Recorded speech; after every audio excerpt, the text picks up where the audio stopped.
இன்னைக்கு நம்ம செய்ய போறது ரொம்ப ஈஸியான சிம்பிளான கொஞ்சம் பொருள் இருந்தாலே செய்யக்கூடிய கப் கேக். நம்ம செய்ய போறது நட்டேலா ஃபில்ட் சாக்லேட் கப் கேக். இதுக்கு ரொம்ப கம்மியான பொருட்கள் இருந்தாலே போதும். இது ரொம்ப சிம்பிள். இங்க நான் சிலிகான் மோல்ட எடுத்திருக்கேன். உங்களுக்கு வேணும்னா நீங்க வீட்ல பயன்படுத்துற பவுல கூட எடுத்துக்கலாம், இல்லாட்டி அலுமினியம் மோல்ட கூட எடுத்துக்கலாம். ஏன்னா நம்ம இந்த கேக்க பேக் பண்ண போறதில்ல, நம்ம இந்த கேக்க ஆவியில வேக வைக்க போறோம். சோ எதுவா இருந்தாலும் போதும். நான் முதல்ல கோகோ பவுடரை எடுத்துக்கிறேன். நீங்க பவுல எடுத்துட்டா கூட கோகோ பவுடரை வச்சு டஸ்ட் பண்ணுங்க, அப்பதான் அது ஈஸியா மோல்ட விட்டு வெளியில வரும். இப்படி பண்ணாதான் சரியா இருக்கும். கொஞ்சம் கொஞ்சமா இப்படி தூவிக்கிறேன், இந்த மாதிரி சரியா இருக்கும். இங்க என்கிட்ட சாதாரண சாக்லேட் பிஸ்கெட் இருக்கு. நான் முழு பாக்கெட்டையுமே எடுத்திருக்கேன். இந்த சாக்லேட் பிஸ்கெட் சாதாரணமானது தான். அதை நான் அரைச்சு நல்லா தூள் பண்ணி வச்சிருக்கேன். இப்ப இதுல நான் இந்த பாலை சேர்த்துக்கிறேன். இது கொஞ்சமா சூடு பண்ணி எடுத்திருக்கேன். நீங்க ரொம்ப ஜில்லுன்னு இருக்கிற பாலெல்லாம் சேர்க்காதீங்க, அறையோட வெப்பநிலையில இருந்தா கூட பரவாயில்ல. இப்படி கொஞ்சம் கொஞ்சமா ஊத்திட்டு கலக்கிக்கோங்க. நான் இத வச்சு மாவு செய்ய போறேன். அப்புறம் இந்த சாக்லேட் பவுடரை நான் செய்யும் போது இந்த கிரீம் பிஸ்கெட்டுக்கு நடுவுல இருந்த அந்த கிரீம் எல்லாம் எடுக்கல, கிரீம் கூடவே சேர்த்து அரைச்சு பவுடர் பண்ணிருக்கேன். அப்பதான் நம்ம வெண்ணெய் என்னன்னு எதுவும் சேர்க்க வேண்டி இருக்காது. இப்பவும் இது கெட்டியாதான் இருக்கு. நான் முன்னாடியே 3 ஸ்பூன் பாலை சேர்த்திருக்கேன். இப்ப திரும்பவும் கொஞ்சமா சேர்த்துக்கலாம். இப்ப கிட்டத்தட்ட 1 ஸ்பூன் பால் சேர்த்தாச்சு. இங்க பாருங்க, இந்த பிஸ்கெட் மாவு தயாரா இருக்கு.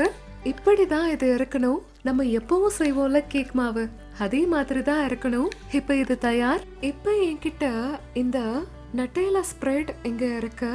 இது நம்ம கிட்ட இருக்கிற சாக்லேட் ஹெசல்நட் ஸ்ப்ரெட் இருக்குல்ல, அதுதான். மார்க்கெட்ல இது ரொம்ப ஈஸியா கிடைக்கும். இப்ப இந்த இடத்துல நான் ஒண்ணு சொல்ல ஆசைப்படுறேன். நான் முதலையே ஸ்டீமரை சூடாக வச்சுட்டேன்.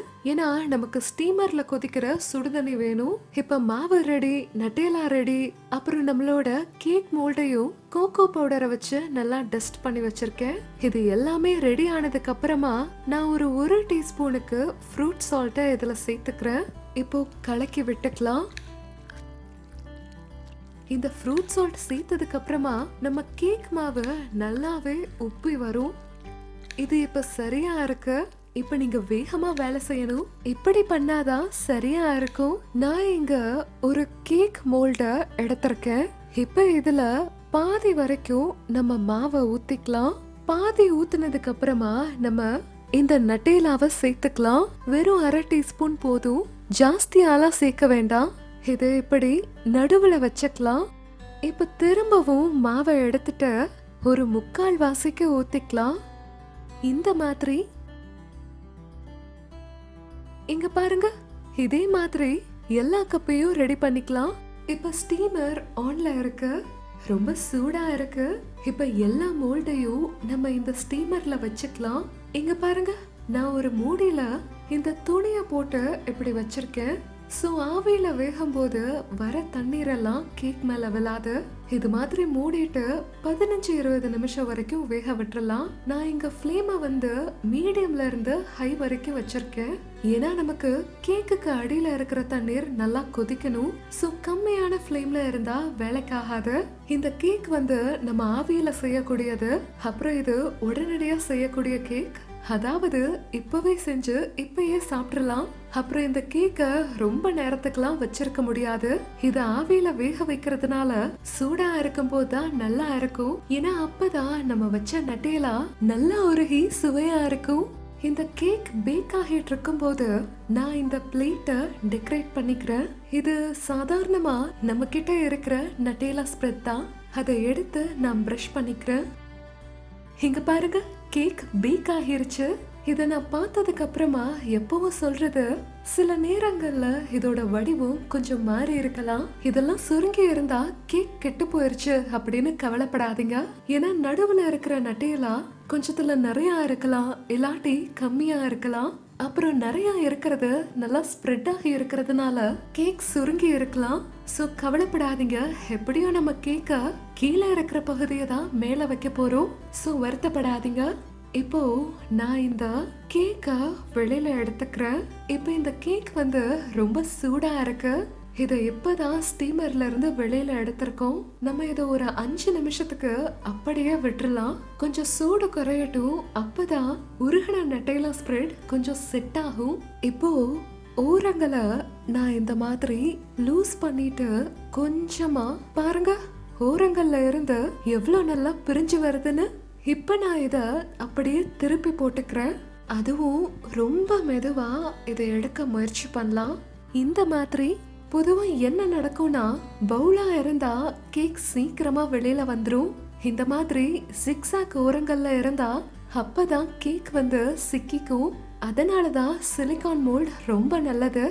இப்போ இங்க பாருங்க, இந்த முழு கேக்கையும் நான் வெளியில எடுத்துட்டேன். நான் சொன்னேன் இல்லையா, கேக் நடுவுல இருந்து சுருங்கி இருந்தா கவலைப்படாதீங்க. ஏன்னா எப்படியுமே நம்ம இந்த கேக்க வெளியில எடுத்துட்டு அதை திருப்பி போட்டுதான் நம்ம எப்பயும் பரிமாறுவோம். இப்போ மேல இருந்து கோகோ பவுடர் வச்சு டஸ்ட் பண்ணிக்கலாம். இது டோட்டலா ஆப்ஷனல் தான். உங்களுக்கு ஒரு வேளை கசப்பா இருக்கிற மாதிரி இருந்தா நீங்க இதை சேர்க்க வேண்டாம். அப்புறம் இங்க என்கிட்ட மிக்ஸ்டு பெரிஸ் இருக்கு. நான் உங்ககிட்ட சொன்னேன் இல்லையா, நான் மும்பைல இருக்கேன். அப்புறம் எங்க வீட்டு பக்கத்துல ரொம்ப பெரிய சூப்பர் மார்க்கெட் இருக்கு, ஹைப்பர் சிட்டி. அங்க 365 நாளும் பெரிஸ் கிடைக்கும். சில நேரங்கள்ல ராஸ்பெரிஸ், ப்ளூபெரிஸ் கூட கிடைக்கும்.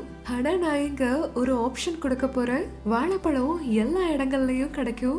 அது ரொம்ப ருசியானதும் கூட. அப்புறம் வாழைப்பழம், நட்டேலா கூடவே சாக்லேட்னு ரொம்ப நல்லா ஒத்து போகும். சோ நீங்க வாழைப்பழம் கூட வச்சு சர்வ் பண்ணிக்கலாம். அப்புறம் என்கிட்ட இந்த புதினா இலை இருக்கு. இப்போ இங்க தயாராயிருச்சு நட்டேலா ஃபில்ட் சாக்லேட் கப் கேக். இது சூப்பர் சிம்பிள், முட்டை இல்லாதது, அவன் எல்லாமே செஞ்சிடலாம். அப்புறம் சீக்கிரமா செய்யக்கூடிய ரெசிபி.